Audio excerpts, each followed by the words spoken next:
So today's topic is the expectation maximization algorithm, or the EM algorithm. Before we begin with the EM algorithm formally, let's look at a simple application of EM algorithm in the form of a motivating example. So the motivating example is a biased coin problem. This is what we have. So we have two sets of biased coins, coin 1 and coin 2. And since they're biased, the probability of heads are P1 and P2, which are not equal to 0.5 and 0.5. They could be some other value. And so the tails are, of course, Q1 is 1 minus P1 and Q2 is 1 minus P2. So the probabilities of heads are P1 and P2. And we have a large sack which contains these coins, and we'll consider for simplicity that the sack is of infinite capacity. The fraction of coins in the sack are F1 and F2, so that F1 plus F2 equals 1. And so these are F1 and F2. And our goal is to estimate the probabilities P1 and P2 and the fraction F1. F2 is 1 minus F1. This is F1. So we don't have to consider F2 as a fourth variable. So we have three parameters, P1, P2, and F1 to estimate. And how do we do that? We can draw samples of coins from the sack. So this is how we proceed. We take an initial guess of the three parameters involved, P1, P2, and F1, and let these values be P1 equals 0.4, P2 equals 0.6, and the fraction of coin 1 present in the sack is 0.3. P1 and P2 are the probabilities of heads. And each time, this is what we do. We draw 10 coins from the sack, and each of those coins we flip 20 times. So there will be 200 flips in all. And so 20 flips, 10 coins, and so we record the number of heads. So these are the 10 coins that we drew. First coin, second coin, third coin, fourth coin, until the 10th coin, since we have 10 coins. And then each coin we flip 20 times, and these are the outcomes out of 20. So 20 flips, the first coin gave heads 4 times. The second coin gave heads 12 times. The third coin gave heads 13 times, and so on. And so now compare it to P1 and P2. P1 is 0.4. 40% of the times coin 1 gives heads. 60% of the time coin 2 gives heads. So this looks more like coin 1, the first coin here. This coin here, this probability is 0.6, which is actually equal to P2. So this looks more like we drew a coin 2. Then we don't know which coin is which. I showed for clarity that they have 2 different colors, but in reality we don't know which coin is which. And then the third coin looks like it's also coin 2. The fourth coin definitely looks like a coin 1. 7 out of 20 is closer to 0.4 than to 0.6, and so on. And so what we do is we guess which coin, was it coin 1 or coin 2 for each of the 10 coins that we drew. And so this is what we guessed. We guessed that the first, fourth, and fifth coins were coin 1, and the second, third, and the remaining coins were coin 2, with probabilities of head P1 and P2. And this in EM algorithm is called the hidden variable. So the hidden variable is a variable that's hidden from us. Like I said, the color of the coin is not visible to us, so we don't know if it's a coin 1 or a coin 2 when we pick a coin. So the hidden variable is 1 with a probability of 0.3 and 2 with a probability of 0.7, which is 1 minus F1. we assume. This is our initial estimate. And so now, with this outcome, we then proceed to update our estimates. So F1 equals 3 over 10 is 0.3 because we see that we drew 3 of these coins which were coin 1 and 7 were coin 2, and so the probability of, or rather the fraction of coin 1 in the bag, our new estimate is F1, which is 3 out of 10, which is 0.3, which is in fact the same as earlier. And now let's estimate what's P1. So P1 is the probability of heads for coin 1. And coin 1 was the first coin, the fourth, and the fifth coin. These coins were coin 1 category, and the number of heads was 8 out of 20, 7 out of 20, and 3 out of 20. So 8 out of 20, then 7 out of 20, this guy 7 out of 20 and 3 out of 20. And so that's 8 plus 7 plus 3 over 20 times 3, that's 60, and that gives you P1 equals 0.3. So a new estimate of P1 is 0.3. Likewise, P2, you count the number of heads each time, 12 plus 13 plus 14 plus 13 plus 15 plus 12 plus 11, that's 92 divided by 20 plus 20 plus 20 plus 20 plus 20 plus 20 plus 20, that's 140, and that gives 0.65. So our new estimates are F1 is 0.3, P1 is 0.3, and P2 is 0.65. And so we begin, so this is the end of the first iteration. Now we begin our next iteration. So now we begin the next iteration. So based on our first iteration, the new estimates of P1 and P2 are 0.30 and 0.65, and the fraction F1 of coin 1 category coins is 0.30. And as before, we draw 10 coins, and then we flip each coin 20 times, and then we record the number of heads, and this is the outcome that we got. So now we will have to guess the hidden variable. Which value did the hidden variable acquire for each of these? In other words, we have to guess whether each of these coins, the first coin, whether it was a coin 1 category coin or a coin 2 category coin. With the second coin, was it a coin 1 category coin or a coin 2 category coin, and so on. Now, how do we do that? We look at P1 and P2. So the first coin gave 10 heads out of 20. So 50% heads, and 50% looks closer to 0.65 than it is to 0.30. And so we assume that the hidden variable was 2. In other words, the first coin that we drew was a coin 2 category.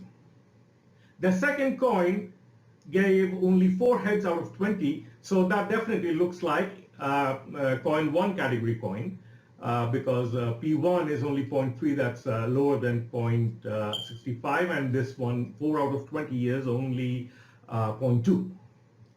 So the second coin is coin 1 category. The third coin is 16 out of 20 is 0.8, so it definitely looks like a coin 2 category, and so on. So we guess our hidden variables. So these are what we estimated. So we estimated that the second, the fifth, and the 10th coins that we drew were coin 1 coins, and the remaining coins were coin 2. So F1, the fraction of coin 1 is, again, since we have 3 in coin 1 out of 10 coins, so F1 is 3 over 10, that's again 0.3, which is coincidentally the same as before. need not be. And then P1 and P2 we guess. So P1 is, let's see, the probability of heads of coin 1, and so the second, fifth, and 10th coins is what we are looking at. The second coin we got 4 heads out of 20, 4 heads, and the fifth coin we got 3 heads out of 20, and so that's 3.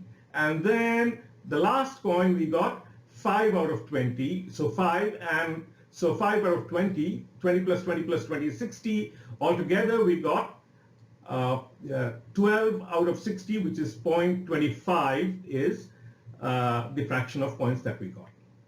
Fraction of heads that we got, excuse me. And so our new estimate of P1 is 0.25.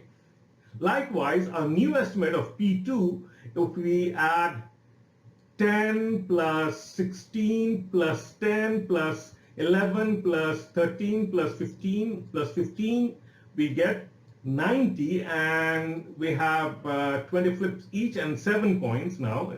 These 2 and these 4. So that's 7 coins and 20 flips each. So that's 140 flips. And so this ratio is 0.64. So the probability of heads for the coin 2 category coin is now 0.64.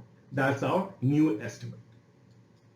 And this in EM algorithm is the E step. In the E step, it's called the expectation, or the E step. We guess the hidden variable. The value of the hidden variable from the data, from the observations, is guessed in the E step. And then the next step is the M step, which is the maximization step. It's not clear why this is maximization, but we maximize the likelihood or the log likelihood in more complex examples. So this is the maximization step. And so EM algorithm is basically a 2-step process repeated over and over again, the E step and the M step. So this is the EM algorithm for our biased coin example. So we initialize our parameters now, P1, P2, and F1, and then we repeat any number of times, and this is each iteration of EM algorithm now. And so we do some initialization. Count 1 is how many times we get the coin 1 category coins, and how many times we get coin 2 category coins. And heads 1 gives you, if it's a coin 1 category coin, how many times you got heads, and likewise is heads 2 for the other set of coins. And so what we do is each time we draw n coins from the sack and flip the coins m times, and then we record the number of heads, and then this is the E step. We compare the ratio h over m to P1 and P2, and then based on that we decide whether each coin was a category 1 coin or a category 2 coin, and then we do the increments accordingly, and that's our E step. So this is our E step. And then this is our M step. We update our estimates, F1, P1, and P2. That's our M step. So now let's formally begin with the EM algorithm, expectation maximization. Before we proceed with the EM algorithm, this is Jensen's inequality, a well-known inequality that we need to understand because we're going to use this result in our derivation. So we have the log function. The log is a concave function, and Jensen's inequality holds in this manner for concave functions. So we have weights wi greater than or equal to 0. I is an index, 1, 2, 3, 4, up to some value, and summation I equals 1. So the sum of all the weights is equal to 1, and each of those weights is greater than equal to 0. And so log summation of wi xi is greater than equal to summation I wi log of xi. That's Jensen's inequality. So what we are doing is log of the summation, we take the log inside the summation and we move the weights outside the logarithm. So it's wi then log of xi. And I've shown this for w1 and w2 each being equal to 1. So when w1 and w2 are equal to 1, what do we have? Log of summation wi xi is, instead of xi, I have x and y. So I have x and y, and wi is half.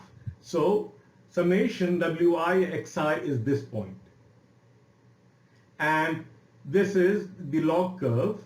This is x and y. I have log x and log y here. And since this is the midpoint, x plus y over 2, this is log of x plus y over 2. That's the left-hand side.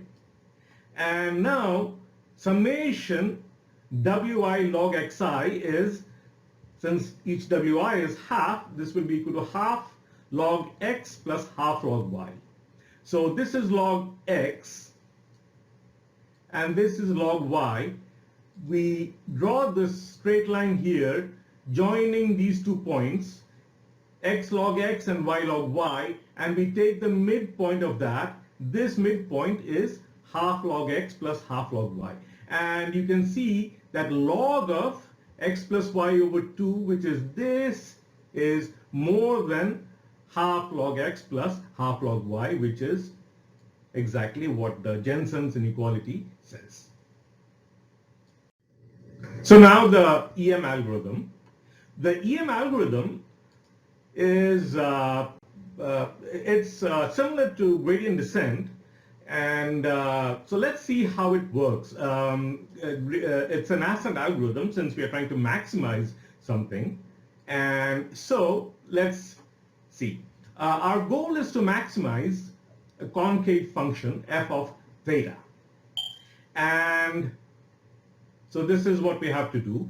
Theta hat is our estimate of theta, that's equal to argmax with respect to theta of f of theta. And let's denote at iteration I our solution as theta superscript I. So it's an iterative process.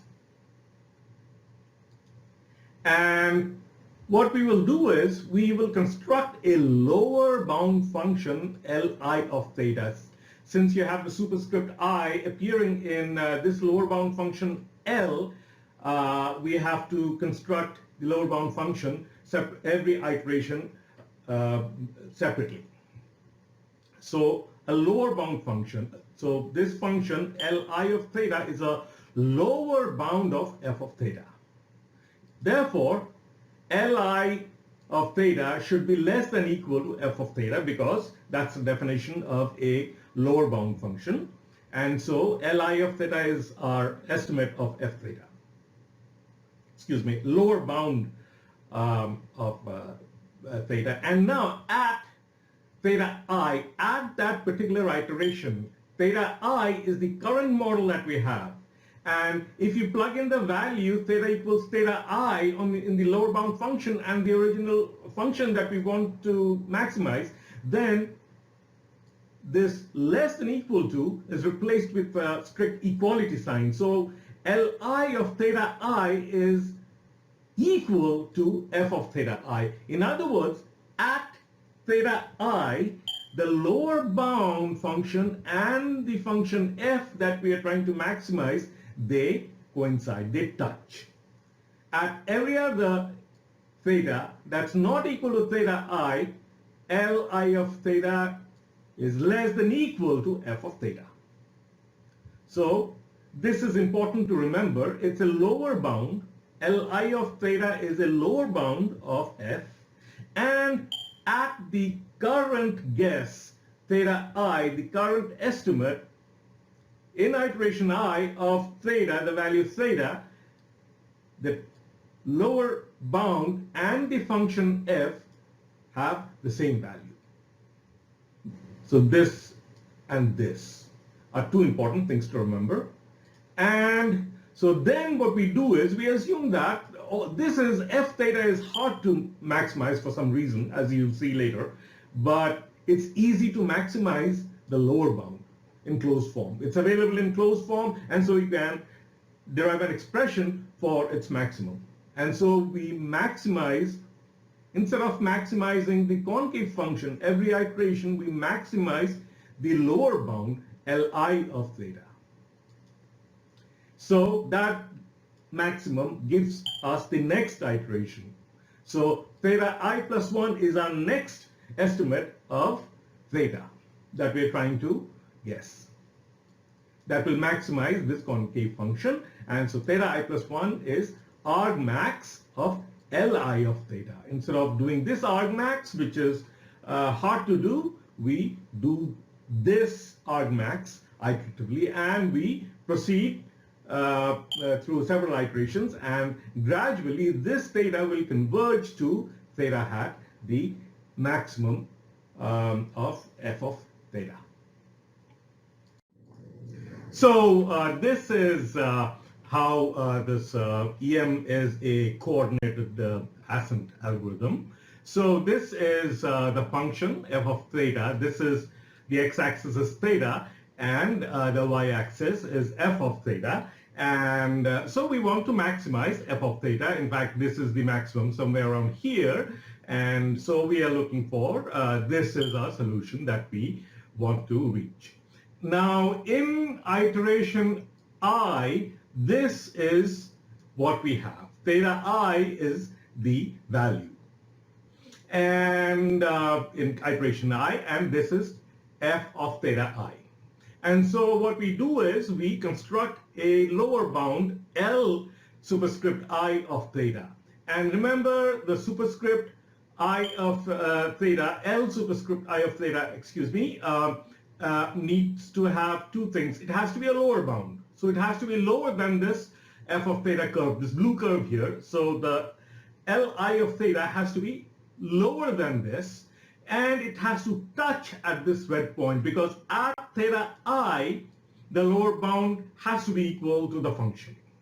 So this is what the lower bound looks like. Li of theta is this dotted blue line, and it's at theta I, Li of theta I is equal to f of theta I, both of them. So it's touching right here, and it's right here, they're touching, and at every other place the lower bound is lower than f of theta. So these are the two things. And so once we construct the lower bound function, assuming that it's not so easy to maximize f of theta, what we do is in that iteration we maximize the lower bound function instead, Li of theta.